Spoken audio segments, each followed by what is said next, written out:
Сәлеметсіңдер ме балалар? Қалдарың қалай? Бүгінгі сабаққа деген көңіл күйлерің қалай? Дайын болсақ, дүниетану сабағын бастаймыз. Бүгінгі сабағымыздың тақырыбы тазалық, денсаулық кепілі. Бүгінгі сабаққа негізделген оқу мақсаты жеке бас гигиенасын сақтаудың маңыздылығын дәлелді түрде түсіну. Ал балалар, мына өлең жолында берілген іс-әрекеттерді қайталап көрейік. Орнымыздан тұрайық, қолымызды жуайық, сабын суды аямай, тазалықты ұғайық. Ал қанекей балалар, қазір барлығымыз қол жуғышқа барып, қолымызды жақсылап сабындап жуайық. Жарайсыңдар балалар, қолдарыңды жуып келсеңдер, сабағымызды әрмен қарай жалғастырамыз. Балалар, мына кіржайғышқа назар аударайық. Бұл кіржайғышта бүгінгі біздің сабағымызға қатысты суреттер бар ма екен? Яғни тазалыққа байланысты суреттер ілініп тұр ма екен? Соған назар аударайықшы. Егер де сондай суреттер бар болса, жинап алайық.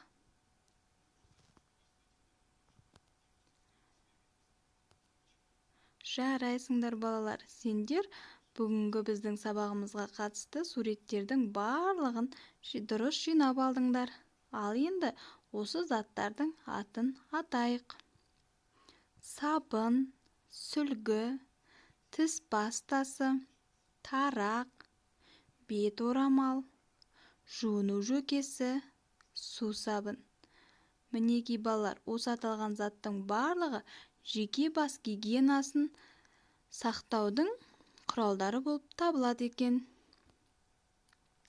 Жеке бас гигиенасы бұл денені және киімді таза ұстау, гигиена ережелерін сақтау денсаулықтың мықты болуына көмектеседі.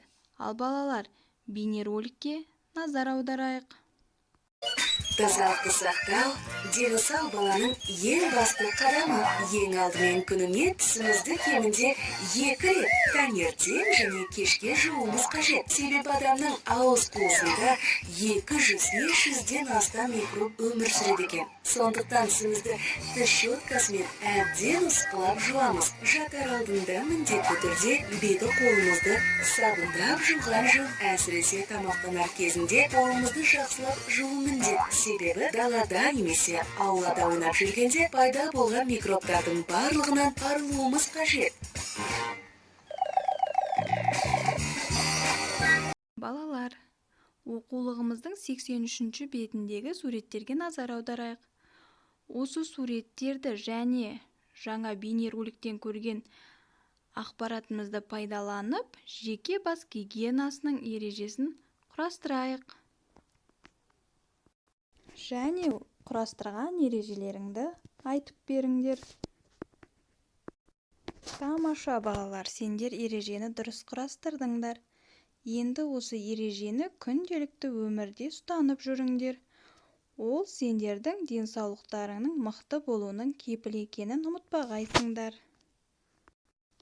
Ал енді балалар, дәптермен жұмыс жасайық. Ол үшін жұмыс дәптеріміздің 59-ші бетіндегі 57-ші жұмыс парағына қарайық. Енді сендер өздеріңді суретшімін деп елестетіңдер. Ол үшін сендер тіс пастасы мен сабын қорабының жаңа үлгісін ойлап табуларың керек. Және оның суретін саласыңдар.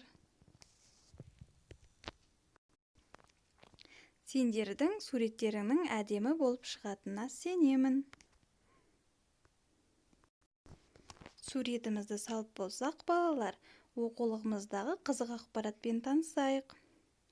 Мұнда айтады, ертеде сабынды майлы жіліктерді қайнатып, оған ала бұтаның күлін қосу арқылы дайындаған дейді.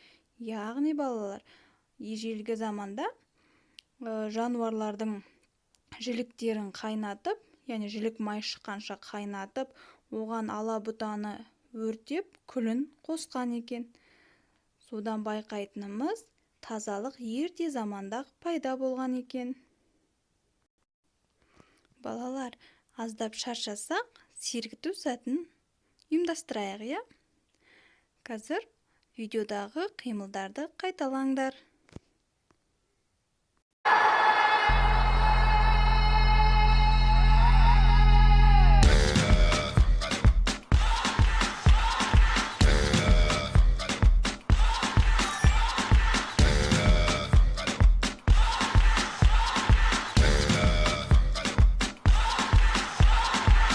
You're a good soldier, choosing your battle.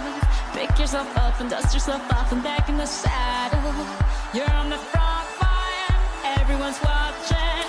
You know it's serious, we're getting closer, this isn't over.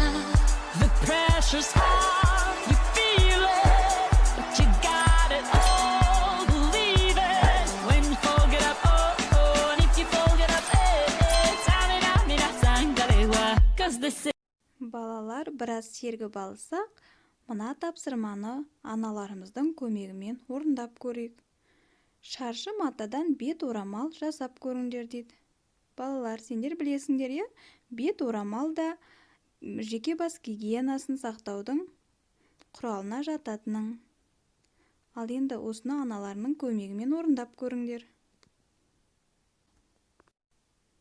Сендерде әдемі бет орамал шықты деп ойлаймын. Балалар, сендерге үйге тапсырма, жұмыс дәптерлеріңдегі 60-шы бетті орындайсыңдар. Ал енді балалар, сабағымызды осы өлең жолдарымен аяқтайық, барлығымыз бірге оқиық. Тазалықты сүйеміз, таза болып жүреміз, біз баламыз шыныққан, денсаулығы мықты жан. Балалар, біз үнемі таза болып жүруіміз керек. Ол біздің денсаулығымыздың кепілі. Екенін естен шығармаңдар. Осымен бүгінгі дүниетану сабағымыз аяқталды. Сабағымызға кері байланысты бағдаршамның түстер арқылы берейік. Егерде барлығы түсінікті болса, жасыл түс, толық түсінген жоқпын, әлі де сұрақтарым бар десеңдер, сары түс, түсінбедім десеңдер, қызыл түспен. Сау болыңдар.